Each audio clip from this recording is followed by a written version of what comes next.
They thought she was nobody. They thought her silence was weakness, and her plain gray dress was a sign of poverty. In a crowded London courtroom, Richard Sterling and his mistress Vanessa laughed openly at his wife Ellie. They called her a peasant. They mocked her worn-out shoes. They were moments away from stealing her entire life savings. But they forgot one crucial thing. Silence isn't always submission. Sometimes it's the calm before the storm. Richard didn't know who he really married. But when the heavy mahogany doors swung open and the royal guard marched in, the laughter stopped. The mistress froze, and the simple wife stood up. This is the story of how the ultimate arrogance met the ultimate karma. The divorce hearing of Sterling versus Sterling was scheduled for courtroom 4B in the High Court of Justice in London. It was a dreary Tuesday, the kind where the rain slaps against the windows like a warning. Inside, the air was thick with the scent of old wood polish and the overpowering floral perfume of Vanessa Kincaid. Vanessa didn't just walk into a room, she invaded it. She sat in the front row of the gallery right behind the plaintiff's table, wearing a blood-red designer suit that cost more than most people's cars. She was Richard Sterling's assistant, his soulmate, and the reason he was currently trying to destroy the woman sitting at the defendant's table. That woman was Ellie. Contrasted against Vanessa's red silk, Ellie looked like a shadow. She wore a charcoal gray dress that was visibly dated, perhaps 10 years out of style. Her hair was pulled back in a severe, simple bun, held together by a plain wooden pin. She wore no jewelry, no makeup. Her hands were folded neatly on the table, resting on top of a battered leather notebook. Richard Sterling, a man who had made a fortune in aggressive real estate flipping, adjusted his silk tie and smirked at his lawyer. He looked at Ellie with a mixture of pity and disgust. "Look at her," Richard whispered to his lawyer, loud enough for the front row to hear. "She looks like she's waiting for a bus in the countryside. God, I don't know how I tolerated that dullness for 5 years." Vanessa leaned forward, her acrylic nails clicking against the wooden bench. "She looks like the maid Richard. Actually, my maid dresses better. Does she even know where she is?" "She knows?" Richard chuckled, though his eyes were cold. "She's terrified. She knows she's going back to the gutter she crawled out of." Ellie didn't flinch. She didn't turn around. She simply uncapped a cheap plastic pen and made a small note in her book. The Honorable Judge Harrison Thorne entered the room. He was an older man, stern with a reputation for zero tolerance regarding courtroom theatrics. He took his seat, adjusted his glasses, and peered down at the parties. "We are here for the dissolution of marriage between Richard Sterling and Eleanor Sterling," Judge Thorne's voice boomed. "I understand this is a contested division of assets." "It is your honor." Richard's lawyer, a shark-faced man named Mr. Blackwood, stood up. "My client, Mr. Sterling, has built an empire over the last 5 years. His wife, the defendant, has contributed absolutely nothing to this success. She has no employment. She hosts no events. She barely leaves the house. We are arguing that she is entitled to nothing more than the statutory minimum. We are offering a settlement of £10,000. A gasp went through the few spectators. Richard Sterling was worth millions. £10,000 was an insult. It wouldn't even cover rent in London for 6 months. 10,000? Judge Thorne raised an eyebrow. For a 5-year marriage.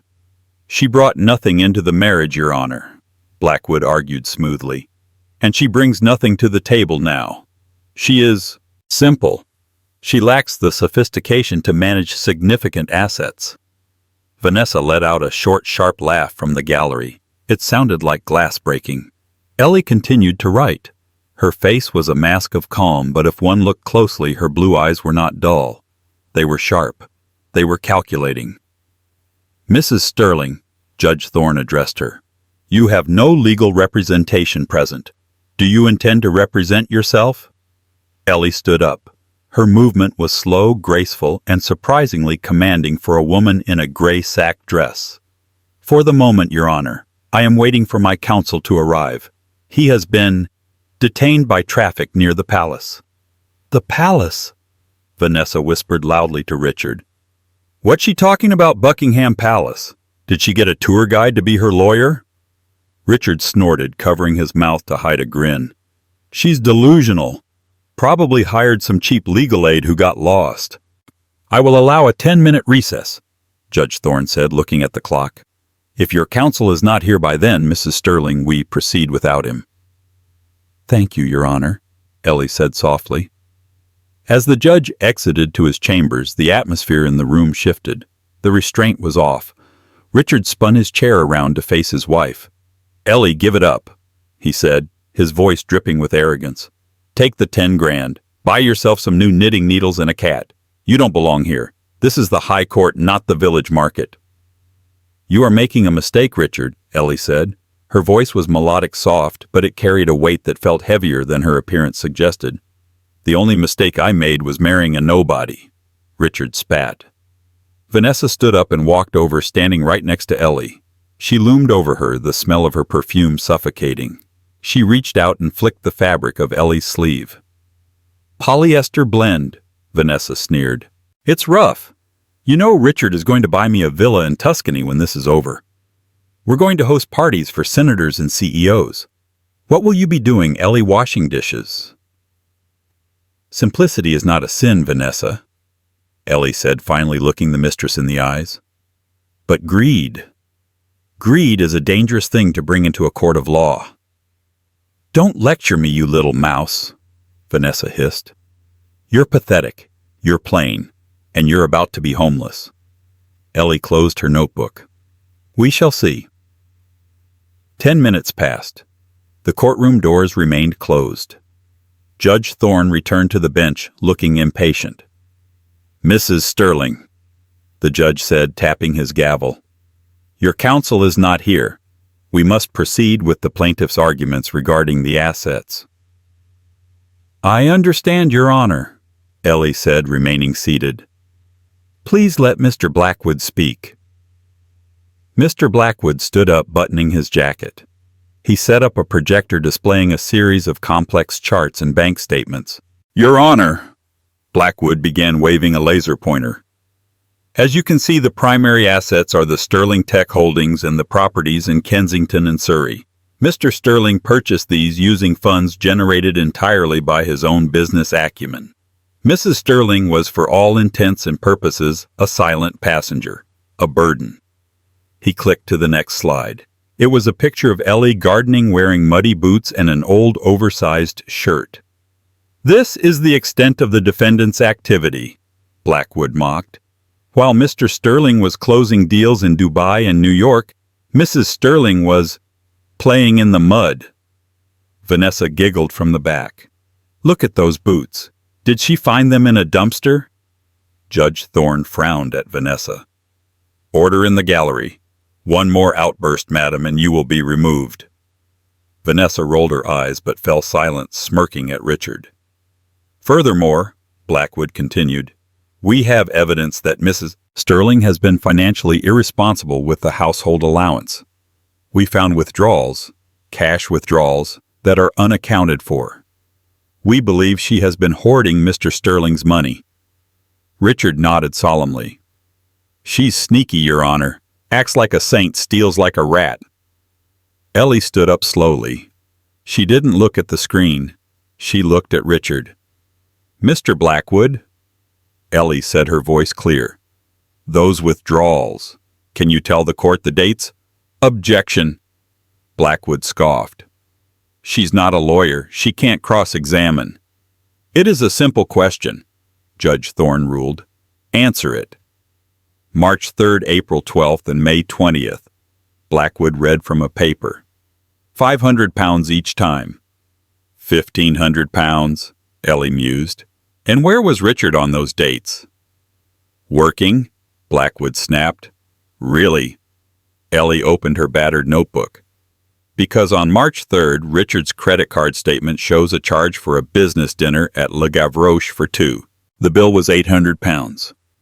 On April 12th, a charge for a diamond bracelet at Tiffany's, £3,000. And on May 20th, a hotel suite at the Ritz. The room went silent. Richard stiffened. "I have the receipts," Ellie said calmly, pulling 3 crumpled pieces of paper from her notebook. "I may be simple, Richard, but I know how to open the mail before you hide it." "That proves nothing," Richard shouted, standing up. "I have business partners. I entertain clients." "Do you buy your business partners diamond bracelets?" Ellie asked. She turned to the gallery. "Vanessa, is that the bracelet you're wearing right now? The tennis bracelet on your left wrist?" Vanessa instinctively covered her left wrist with her right hand, her face flushing pink. "This is irrelevant," Blackwood shouted. "Infidelity, even if proven, does not negate the division of assets in a no-fault state. The fact remains that Mr. Sterling made the money and Mrs. Sterling is a peasant who deserves nothing." "A peasant?" Ellie repeated the word, testing it on her tongue. "Yes," Richard sneered, regaining his composure. "You have no lineage, no education, no connections. You are a nobody, Ellie. You were a waitress when I met you. You have no idea how the real world works. You think catching me in a lie changes the fact that I own everything." Richard leaned over the table, his face red with anger. "You are going to walk out of here with nothing, and Vanessa and I are going to laugh about it while we drink champagne in my house." "Your house," Ellie said quietly. "Is it?" "It's in my name," Richard yelled. "Actually," Ellie said, checking her watch, "it's 10:15 a.m. "What does the time have to do with anything?" Judge Thorne asked, looking confused but intrigued. "My counsel is usually very punctual," Ellie said. "But security at the High Court can be difficult for them to navigate with. All the equipment." "Equipment?" Richard laughed. "What is he, a plumber?" Suddenly a loud commotion was heard from the hallway outside the heavy courtroom doors. It wasn't just noise. It was the rhythmic, heavy thud of synchronized boots. Thud, thud, thud. The sound of metal clanking against metal echoed through the wood.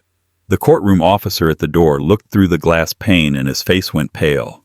He stumbled back, unlocking the double doors with fumbling hands. "What is going on?" Judge Thorne demanded, standing up. "I believe," Ellie said, smoothing out the wrinkles in her gray dress, "that my representation has arrived." The double doors burst open. They didn't just open. They were thrown wide by 2 men in full ceremonial uniform. But these weren't police officers. They wore black tunics with gold-braiding pristine white gloves, and at their hips they carried ceremonial swords. On their chests, the crest of the royal household was emblazoned in gold thread. Richard's jaw dropped. Vanessa froze, her mouth hanging open in a grotesque O. 4 men marched in, creating a corridor, and then a tall man in a sharp 3-piece bespoke suit walked through the center. He carried a briefcase made of leather that looked older than the courtroom itself. He walked with an air of authority that made Richard Sterling look like a schoolboy. The man walked straight to the defendant's table, ignored Richard, and bowed deeply to Ellie. "My apologies for the delay, Your Highness," the man said, his voice crisp and aristocratic. "The paparazzi were swarming the East Gate." The entire courtroom went dead silent. You could hear a pin drop. "Your Highness," Richard whispered, his voice trembling. Ellie looked at the man and smiled. "It is quite all right, Sir Alistair, but I believe my husband, soon-to-be ex-husband, was just explaining to the court how I am a peasant with no connections." Ellie turned to Richard, her eyes cold as ice. "Please, Richard, continue. You were saying I was a nobody." Judge Thorne remained standing, his eyes wide behind his spectacles. He looked at the man in the bespoke suit, Sir Alistair Cromwell, a legal legend in London, known for handling cases that never made the papers because they involved people too powerful to be named.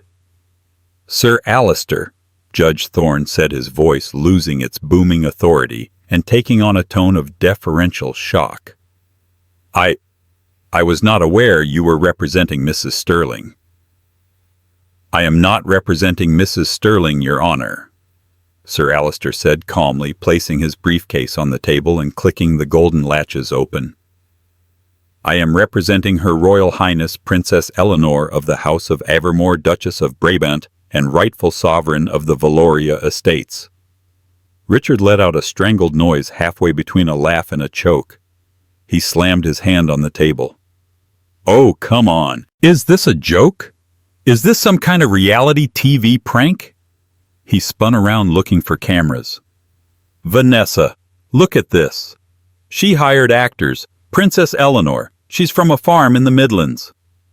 "Actually, Mr. Sterling," Ellie said, her voice dropping an octave, shedding the soft, meek tone she had used for 5 years. The accent that emerged was cut-glass aristocracy, crisp and commanding. "I was at boarding school in the Midlands. A small distinction you never bothered to clarify because you were too busy talking about yourself." Vanessa stood up, her face pale beneath her heavy makeup. "This is ridiculous. Richard, tell them to stop. It's illegal to impersonate royalty." "Sit down, Ms. Kincaid," Sir Alistair said. He didn't shout, but his voice cracked through the air like a whip. The 2 royal guards standing by the door shifted slightly, their hands resting on the hilts of their ceremonial swords. It was a subtle movement, but it was enough to make Vanessa collapse back onto the bench. "Your Honor," Richard stammered, sweat beading on his forehead. "This is insanity. She's Ellie. She worked at a coffee shop. I married a waitress." "You married a woman who was on a sabbatical," Sir Alistair corrected, pulling a thick document bound in blue velvet from his briefcase. He handed it to the bailiff, who walked it up to the judge as if he were carrying a bomb. Her Highness wished to experience life outside the palace walls. She wanted to know what it was like to be loved for herself, not her title. She wanted to live simply, to understand the value of a pound note. Sir Alistair turned his cold gray eyes toward Richard. "She met you. She thought she saw potential. She thought your ambition was a sign of character. She fell in love. And contrary to the wishes of her father, the Grand Duke, she abdicated her duties temporarily to marry you. She wanted a simple life. You gave her hell." Judge Thorne opened the velvet-bound document. He scanned the embossed seals, the signatures, the international treaties referenced. He looked up, his face pale. "The documentation is authentic," Judge Thorne whispered. "This bears the seal of the International Court and the Royal Sovereign Registry." "Impossible!" Richard screamed. "She's a nobody. She wears gray rags." "These rags," Ellie said, touching her sleeve, "are made of vicuña wool, Richard. It is the most expensive fabric in the world. It is dyed gray to look modest. Just because you cannot recognize quality without a brand logo plastered on it does not mean it isn't valuable." She stood up and walked toward him. For the first time, Richard noticed how she walked. It wasn't the shuffle of a tired housewife. It was the glide of a woman who had walked ballroom floors since she was 3 years old. "You called me simple," Ellie said softly. "You mocked my silence. But in my world, Richard, silence is power. Only the weak feel the need to make noise." "I don't believe it," Vanessa shrieked from the back. "If she's a princess, why did she let us treat her like dirt? Why didn't she just buy us out?" "Because I gave you a chance," Ellie said, looking past Richard to the mistress. "Every day for 5 years I gave you a chance to be kind. I gave Richard a chance to be a husband. I waited. I waited for the greed to stop. I waited for the insults to end. I wanted to see if there was any part of you that was worth saving." Ellie's eyes hardened. "Last night when you evicted my cat and threw my books in the rain, that was the end of my patience. I called home." "And when Her Highness calls home," Sir Alistair interjected, "the Crown answers." Richard looked at his lawyer, Mr. Blackwood. "Do something. Object. This is a divorce hearing, not a coronation. Her title doesn't matter. The money is mine. I earned it. Mr. Blackwood looked like he wanted to crawl under the table. He was looking at Sir Alistair with terrified recognition. "Mr. Sterling, shut up!" "Don't tell me to shut up," Richard roared. "I built Sterling Tech. I built the Kensington properties. She did nothing." If she's a princess, fine, then she has her own money and she doesn't need mine. I want a clean break. I keep my assets. She goes back to her castle." Sir Alistair smiled. It was a terrifying shark-like smile. "Ah," the lawyer said. "We have now arrived at the crux of the matter, the assets." He turned to the projector that Blackwood had set up. "Mr. Blackwood, if you would be so kind as to pull up the incorporation documents for Sterling Tech again." Blackwood hesitated but complied. The slide appeared on the wall. "Now," Sir Alistair said, producing a laser pointer from his pocket. "Mr. Sterling, you claim you founded this company 5 years ago. With what capital?" I got a seed loan," Richard said, crossing his arms. "From a private venture firm, Nightingale Holdings." "Correct," Sir Alistair said. "And who owns Nightingale Holdings?" "I don't know, some investment group in Switzerland. It doesn't matter, I paid back the interest." "It matters a great deal," Sir Alistair said, "because Nightingale Holdings is a shell corporation. It is the private investment arm of the House of Avermore." The room went silent. "What?" Richard whispered. "The money you used to start your business," Ellie said, sitting back down and crossing her legs elegantly, "was mine. I instructed the trust to approve your loan. I told them to give you favorable rates. I told them not to pressure you for returns." "No." Richard backed away, shaking his head. "No, that's impossible." "And the collateral," Sir Alistair continued. "Do you remember the terms of the loan, Mr. Sterling?" "The fine print you didn't read because you were too busy celebrating with champagne." Alistair pulled a document from his file and projected it onto the screen. Clause 14b. Default in conduct. In the event of gross misconduct, criminal negligence, or actions bringing disrepute to the primary beneficiary, the lender, all assets, intellectual property and real estate purchased with said funds shall revert immediately to the ownership of Nightingale Holdings. "You signed it," Alistair said, "on October 14th, 5 years ago." What counts as disrepute?" Richard asked, his voice trembling. "Adultery." Judge Thorne read from the document on his bench, his eyebrows raising into his hairline. "Public humiliation of the spouse, misappropriation of marital funds for illicit affairs." The judge looked over his glasses at Richard. "Mr. Sterling, it appears that by bringing your mistress into this courtroom and publicly slandering your wife, you have triggered Clause 14b. Which means," Ellie said, her voice calm and final, "you don't own Sterling Tech, Richard. I do. You don't own the Kensington house. I do. You don't even own the car you drove here in." She pointed to the window. "That is my car." Richard Sterling collapsed into his chair. The arrogance that had filled the room only 20 minutes ago had evaporated, replaced by the suffocating pressure of absolute ruin. "This can't be legal," Richard gasped, looking at Blackwood. "Fix this." Blackwood closed his laptop. "Mr. Sterling, you signed a contract with a sovereign wealth fund. You didn't just sign a loan, you signed a feudal pledge. There is nothing I can do. You are, effectively, their employee who has just been fired for cause." "But the work," Richard shouted, veins bulging in his neck. "I did the work, I went to the meetings, I managed the sites." "And you were compensated," Sir Alistair said dismissively. "We have your salary records. You paid yourself quite handsomely. £300,000 a year.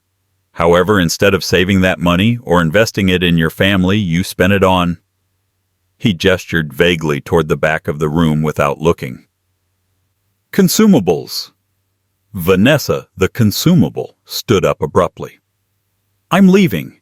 I'm not a part of this. Richard, you're on your own. Call me when you— Actually, don't call me." She grabbed her red Chanel bag and turned to the door. "Stop," Ellie said. It wasn't a shout. It was a command. The 2 royal guards at the door crossed their scabbards, blocking the exit with a clash of steel. Vanessa shrieked and stumbled back. "Am I being arrested?" Vanessa screamed. "I haven't done anything. Not yet." Ellie said, standing up and walking toward the gallery. She stopped at the wooden barrier separating the court from the public seating. But you are currently in possession of stolen property. I am not. Vanessa clutched her bag. Everything I have Richard bought for me. Richard bought it with my company's money, Ellie corrected. Which makes it corporate theft. But I'm not talking about the bag, or the shoes, or even the car outside. Ellie pointed a slender finger at Vanessa's neck. I'm talking about the pendant. Vanessa's hand flew to her throat, covering the sapphire necklace she was wearing. It was a deep, dark blue stone surrounded by diamonds. Richard gave me this for our anniversary, Vanessa cried. It's mine. Richard, Ellie said, turning back to her husband. Where did you get that sapphire? Richard was pale, his eyes darting around the room. He stayed silent. Shall I tell the court? Ellie asked. 3 months ago I noticed a small box missing from my nightstand. Inside was a sapphire pendant. It wasn't expensive because of the brand. It was expensive because it belonged to my great-grandmother, the Grand Duchess Sophia. It is a crown jewel of Valoria. A gasp rippled through the courtroom. Even the court reporter stopped typing for a second. You stole a crown jewel. Judge Thorne looked at Richard with genuine horror. Mr. Sterling, do you have any idea of the diplomatic immunity laws you have violated? That is not just theft. That is an international incident. I thought it was costume jewelry, Richard blurted out. It was in an old wooden box. It looked like junk. I just wanted to give Vanessa something blue. You stole it, Ellie said, her voice trembling with suppressed rage. You went through my private things, took the only heirlooms I kept to remember my grandmother, and you draped them around the neck of the woman you were sleeping with. Ellie looked at Vanessa. Take it off. Now. Vanessa fumbled with the clasp, her hands shaking so badly she couldn't undo it. I can't. It's stuck. Allow me, Sir Alistair said, stepping forward. No. Vanessa backed away. I'll do it. She ripped the necklace off, snapping the delicate gold chain in the process. She threw it onto the table. Take it. It's cursed anyway. I don't want anything to do with you freaks. Sir Alistair picked up the sapphire with a handkerchief, inspecting it for damage. We will add the cost of the repair to the settlement against Mr. Sterling, he noted dryly. Settlement. Richard looked up, hope fading from his eyes. I thought you said I get nothing. Oh, we are past the point of you getting nothing, Richard, Ellie said, returning to her seat. Now we are discussing what you owe me. I owe you, Richard laughed hysterically. I have nothing left. You took the company, you took the house.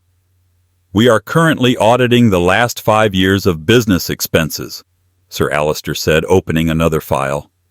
The dinners, the hotels, the trips to Cabo and Paris. These were charged to the company account. Since they were not business-related, they are considered embezzlement. Alistair adjusted his cuffs. The total comes to £450,000. You will repay this sum to the Nightingale Trust immediately. I don't have that kind of cash, Richard screamed. Then we will liquidate your personal assets, Alistair said. Your watches, your personal vehicle, your stocks. And if that is not enough... Alistair paused, looking at the judge. Your Honor, given the flight risk and the severity of the embezzlement coupled with the theft of a royal artifact, we request that Mr. Sterling's passport be surrendered immediately. Granted, Judge Thorne said, slamming his gavel. Mr. Blackwood, surrender your client's passport. Blackwood reached into his briefcase and slid the passport across the table without a word. He was done fighting. He knew a sinking ship when he saw one. Ellie, please? Richard begged, tears finally streaming down his face. It wasn't a cry of remorse. It was the cry of a man who had lost his toys. You can't do this. We were married. I loved you once. No, Richard. Ellie said, her voice sad but firm. You loved the idea of someone you could control. You loved having someone small to make yourself feel big. She stood up, signaling that the hearing, at least her part in it, was over. But you forgot the most important rule of nature, Ellie said, looking down at him. The mouse does not serve the snake because it loves him. It serves him because it is afraid, and I am no longer afraid. She turned to Sir Alistair. Is there anything else we need to conclude here? Just one final matter regarding the mistress, Your Highness, Sir Alistair said, turning his gaze to Vanessa, who was trying to make herself as small as possible in the corner. Me, Vanessa squeaked. I'm just a victim here. He lied to me too. Unlikely, Alistair said. However, Mrs. Sterling, Princess Eleanor is a woman of mercy. We are not going to sue you for the return of the gifts. Vanessa exhaled, her shoulders dropping. Oh, thank God. However, Alistair continued, the dress you are wearing, the red silk suit. Yes. Vanessa touched the lapel. That particular shade of crimson, Alistair said, is the royal color of the House of Avermore. By decree of the Grand Duke, strictly speaking, only members of the bloodline are permitted to wear it in formal proceedings involving the crown. Alistair smirked. It is considered an act of treason in the old laws, but in modern London, let's just say it is incredibly tacky. Ellie walked past Vanessa. She didn't sneer. She didn't laugh. She simply leaned in and whispered, "It doesn't fit you anyway." Ellie turned to the judge. "Thank you, Your Honor. I believe my guards will escort my ex-husband, to the holding cell if you decide to press the theft charges." Judge Thorne looked at Richard, who was sobbing into his hands, and then at the sapphire on the table. "Bailiff," the judge said, "take Mr. Sterling into custody pending an investigation into grand larceny and embezzlement." As the bailiff moved in with handcuffs, the heavy courtroom doors opened again. But this time it wasn't guards. It was the press. The moment the courtroom doors swung open, the solemn atmosphere of the High Court was shattered by the chaotic roar of the outside world. It wasn't just a few reporters, it was a legion. The hallway was packed shoulder to shoulder with photographers, cameramen from major news networks, and tabloid journalists hungry for the scoop of the decade. Sir Alistair had timed this perfectly. In the world of royalty, controlling the narrative is just as important as winning the legal battle. "Mr. Sterling, is it true you embezzled funds from the Royal Trust?" Ms. Kincaid, comment on the allegations of theft. "Your Highness, Princess Eleanor, over here." The flashes were blinding, popping like strobe lights in a nightclub, disorienting Richard, who was currently having his hands cuffed behind his back by the bailiff. "Get them away from me!" Richard shouted, ducking his head. "I'm a businessman. You can't treat me like a criminal." "Actually, Richard," Ellie said, her voice cutting through the noise as she stepped calmly toward the exit, "you are a criminal, and the world deserves to know exactly what kind of man you are." Sir Alistair signaled to the royal guards. They formed a protective wedge around Ellie, their ceremonial swords sheathed, but their presence imposing enough to part the sea of reporters. Ellie walked with her head high, her posture perfect. The gray dress that Richard had mocked just an hour ago now looked like a statement of humble dignity amidst the circus. Richard, on the other hand, was being dragged out by two officers. Richard. A reporter from the Daily Mail shoved a microphone into his face. "Is it true you stole your wife's family heirlooms to give to your mistress? Do you have anything to say to the House of Avermore?" "It was a misunderstanding," Richard yelled, sweat streaming down his face, ruining his expensive spray tan. "I didn't know who she was. She tricked me. She entrapped me." "Entrapped you into cheating?" the reporter scoffed. "That's a new one." Then the cameras turned to Vanessa. She was trying to sneak out behind the commotion, holding her purse over her face. But there is no hiding from the British press when they smell blood. "Ms. Kincaid, Vanessa." A cameraman blocked her path. "Are you wearing the stolen jewels right now?" "No, leave me alone," Vanessa shrieked, pushing the camera away. "I'm a victim. He told me he was single. He told me she was crazy." "You were in the courtroom laughing at her," another reporter shouted. "We have sources inside saying you called the princess a peasant." How does it feel to be the mistress of a man with zero assets? Vanessa stopped, her eyes widening. The reality hit her. The cameras were recording her not as a glamorous socialite, but as the other woman in a royal scandal. Her reputation was incinerated in real time. "I didn't know," she wailed, bursting into fake tears. "Richard lied to me. He's a monster." Richard, hearing this as he was shoved into a waiting police van, looked back at her with betrayal in his eyes. "Vanessa, you said you loved me. Call my lawyer." "I don't know you," Vanessa screamed back, running toward the exit, her high heels clicking frantically on the marble floor. Ellie watched the scene from the top of the courthouse steps. The cool London rain had started to fall again, but Sir Alistair instantly held a large black umbrella over her head. "A fitting end to the charade, Your Highness," Alistair murmured. "Not the end, Alistair," Ellie said, watching the police van doors slam shut on her husband. "Just the beginning of his education." She turned to the bank of microphones set up at the bottom of the stairs. She didn't hide. She didn't run. She stepped up to the podium. The crowd went silent. 5 years ago, Ellie spoke, her voice amplified across the square. "I came to London seeking something money cannot buy: sincerity. I wanted to know if I could be loved for who I am, not what I am." She paused, looking directly into the camera lens. "I found my answer. Sincerity is rare, but dignity is free.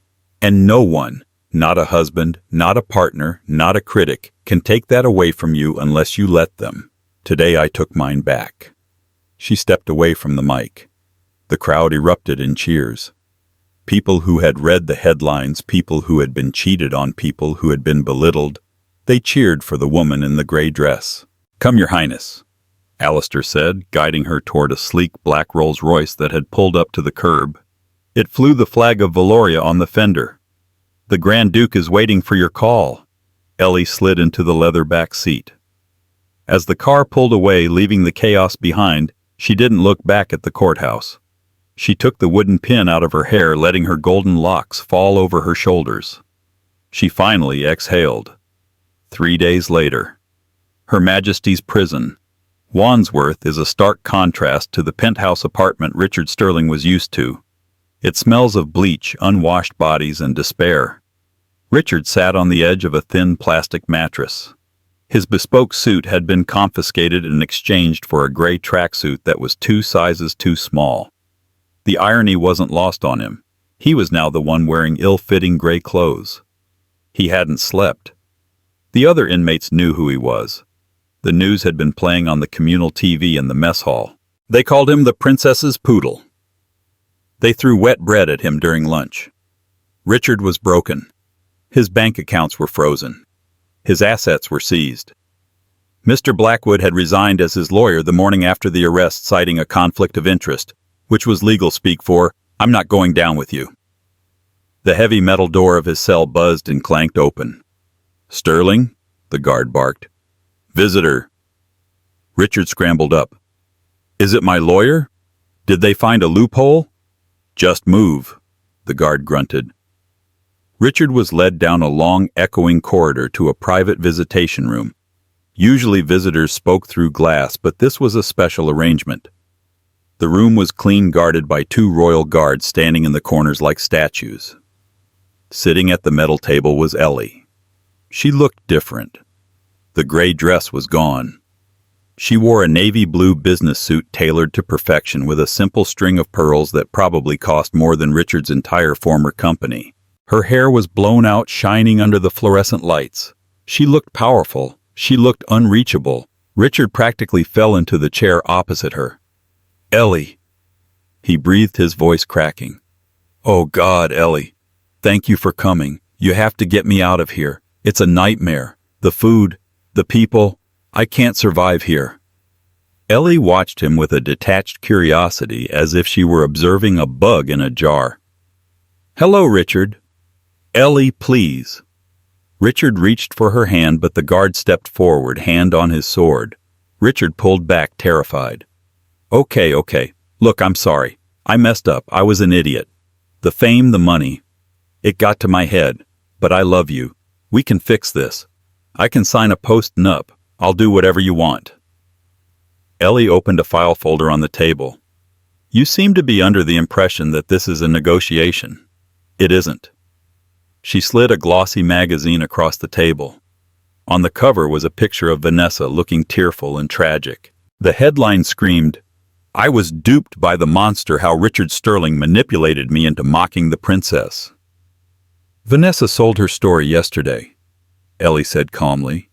For £50,000. She claims you were abusive. She claims you forced her to wear the sapphire. She claims she begged you to treat me better, but you refused. Richard stared at the magazine, his face turning purple. That liar, that snake, she was the one who called you a peasant.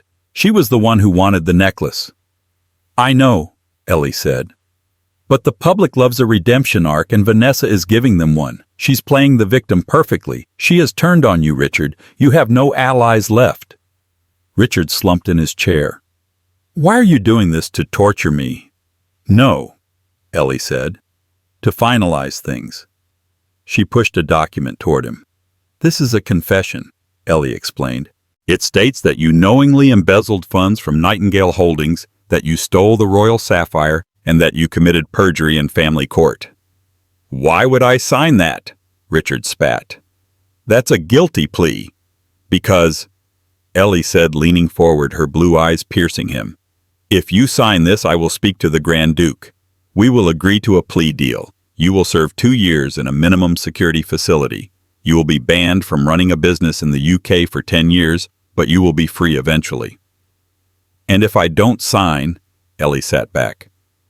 Then we proceed to a full trial. Sir Alistair will prosecute. We will bring up every fraudulent tax return, every illicit trip, every stolen penny. The theft of a crown jewel carries a maximum sentence of 20 years in a federal prison. And given the diplomatic insult to my family, the judge will not be lenient. Richard looked at the paper. 2 years versus 20. A minimum security camp versus this hellhole. I built that company, he whispered, a single tear falling onto the metal table. I was someone. You were a mirage, Richard, Ellie said softly. You built a castle on sand using someone else's shovel, and then you kicked the person who gave you the shovel. She stood up. You have 5 minutes to decide. After that, Sir Alistair files the full charges. Richard looked at the pen. His hand shook. He looked up at Ellie, searching for the woman who used to bake him bread and listen to his rants about the stock market. That woman was gone. In her place was a queen. Did you ever love me? Richard asked, his voice barely audible. I loved the man I thought you were, Ellie replied honestly. But that man never existed. You were just playing a role until you got rich enough to show your true colors. I'm just showing you mine now. Richard grabbed the pen. He scribbled his signature on the line, pressing so hard the paper nearly tore. He shoved it back to her. Take it, he sobbed. Just get me out of here. Ellie took the document and handed it to the guard. She didn't smile. There was no joy in this victory, only the necessary cleaning of a mess. Goodbye, Richard, she said, turning to the door. Ellie, he called out as she reached the exit. She stopped but didn't turn around. What are you going to do now? He asked. Go back to your castle and knit. It was a weak attempt at an insult, a ghost of his old arrogance. Ellie turned her head slightly, a small, mysterious smile playing on her lips. Actually, she said, I'm thinking of buying the building your mistress lives in. I hear the rent is due. The heavy door slammed shut, leaving Richard alone in the silence of his cell. The echo of her final words bounced off the concrete walls, a final reminder of the power he had underestimated. 6 months had passed since the doors of Wandsworth Prison clicked shut on Richard Sterling. The scandal that had gripped London eventually faded from the front pages, replaced by newer gossip. But the ripples of Sterling versus Sterling had permanently altered the landscape of London's high society. It was a crisp autumn afternoon in Knightsbridge. The leaves in Hyde Park were turning a brilliant gold, matching the insignia on the carriage that rolled down the street. Inside a high-end boutique called L'Etoile, Vanessa Kincaid was on her knees. She wasn't praying. She was steaming the hem of a dress. After the scandal, Vanessa had been blacklisted. No wealthy man wanted to date the woman who had been publicly humiliated by the royal family. Her socialite friends had blocked her number. Her credit cards were canceled. Evicted from her apartment, which had been purchased by a mysterious holding company and promptly turned into a shelter for stray cats, Vanessa had been forced to get a job. She was now a junior shop assistant, minimum wage. Commission only if she sold over £10,000 a month, which she never did. Vanessa, the store manager, a sharp-tongued woman named Mrs. Gable, shouted, "Get up! We have a VIP client coming in for a private fitting. I need the floor spotless. And fix your hair. You look like a mess." Vanessa wiped sweat from her forehead. "Yes, Mrs. Gable. Who is the client?" "Does it matter?" Mrs. Gable snapped. "Just stand in the corner and hold the pins, and do not speak unless spoken to." Vanessa swallowed her pride, a bitter pill she had been choking on for half a year, and stood by the dressing room. The security guard opened the door, and a hush fell over the store. 2 women walked in. One was an older, elegant woman in a tweed suit. The other was younger, wearing a trench coat that looked simple but was cut from the finest cashmere. She wore oversized sunglasses and a silk scarf. "Welcome, Your Highness," Mrs. Gable said, bowing so low she nearly tipped over. "We are honored." The young woman removed her sunglasses. Vanessa dropped the box of pins. They scattered across the marble floor with a loud clatter. It was Ellie. But it wasn't the Ellie from the courtroom, and certainly not the Ellie in the gray dress. This was Princess Eleanor. She glowed with health and confidence. She carried herself with an ease that made the air in the room feel lighter. Ellie looked down at the pins, then up at the woman standing in the corner. She paused. "I believe you dropped something," Ellie said softly. Vanessa's face burned. She wanted the floor to open up and swallow her whole. She remembered the day in court when she had flicked Ellie's sleeve and called her a maid. Now Vanessa was literally the help and Ellie was the queen. I'll pick them up," Vanessa stammered, dropping to her knees again to scramble for the sharp metal needles. "Leave them," Ellie commanded gently. "Mrs. Gable, is it?" "Yes, Your Highness," the manager chirped. "I need a gown for the royal gala tonight," Ellie said, walking past Vanessa as if she were a mannequin. "Something blue, sapphire blue." Vanessa flinched at the word. "Of course," Mrs. Gable said. Vanessa fetched the midnight silk collection from the back. "Now!" Vanessa scrambled to the stockroom, her hands shaking. She grabbed the heavy garment bags, tears stinging her eyes. How did it end up like this, she thought. I was supposed to be the one in the villa. I was supposed to be the one shopping. When she returned, Ellie was standing in front of the mirror. She looked at Vanessa's reflection in the glass. "It's hard work, isn't it?" Ellie asked. Mrs. Gable had stepped away to answer the phone, leaving them alone for a brief second. "What?" Vanessa whispered, clutching the dresses. "Standing on your feet all day," Ellie said, turning around. "Serving people who don't look you in the eye, being judged by your uniform." Vanessa looked down at her black shop assistant apron. I hate it." "I did it for 5 years," Ellie said. "Not because I had to, but because I wanted to understand. I washed Richard's dishes. I ironed his shirts. I took his insults. And you know what I learned, Vanessa?" Vanessa shook her head, tears spilling over. "I learned that labor is noble," Ellie said, "but cruelty is cheap." Ellie reached out and took one of the dresses from Vanessa's arms. "You laughed at my simplicity," Ellie continued. "You thought value came from price tags. Now you are surrounded by expensive things, but you have nothing. I hope for your sake you are learning the difference." "I am," Vanessa sobbed quietly. "I'm sorry. I'm so sorry, Ellie. Princess. Your Highness." Ellie looked at her for a long moment. There was no malice in her eyes, only a distant pity. "Work hard, Vanessa," Ellie said. "Pay your own rent. Buy your own food. When you eat bread that you earned with your own sweat, it tastes sweeter than any lobster Richard ever bought you. Ellie turned back to the mirror. I'll take this one.